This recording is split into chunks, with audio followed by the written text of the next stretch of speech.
بسم الله الرحمن الرحيم. اللهم صل وسلم وبارك على سيدنا محمد وعلى آله وصحبه أجمعين. إن شاء الله هنعمل النهاردة السبانخ باللحمة المفرومة. معانا نص كيلو سبانخ، ومعانا نص حزمة كزبرة أو حزمة صغيرة، ومعاها حزمة شبت صغيرة. بنجيب السبانخ بننضفها مع الخضرة ونغسلهم كويس جدا كذا مرة، ونبتدي نقطعهم ونخرطهم في حلة على النار.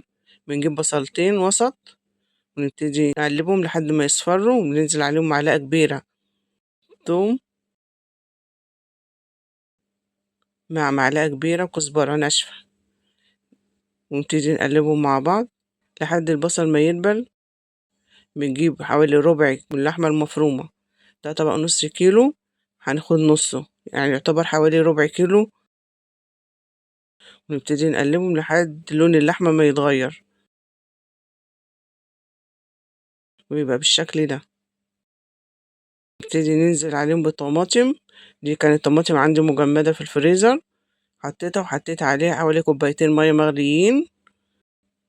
ننزل عليهم بمعلقة ونص صلصة أو معلقتين صلصة، ونبتدي نقلبهم. بعد كده ننزل عليهم بمكعبين مرقة لحمة وده اختياري. بعد كده نبتدي ننزل عليهم التوابل اللي عبارة عن ملح وفلفل اسود، معلقة صغيرة سكر، ونسيبهم يغلوا حوالي 5 دقايق. بعد 5 دقايق نبتدي ننزل عليهم بكوبايتين مية مغليين تاني، وأول ما يبتدوا يغلوا ننزل عليهم بالسبانخ. ننزل بكمية السبانخ كلها، نقلبها مع اللحمة بالصلصة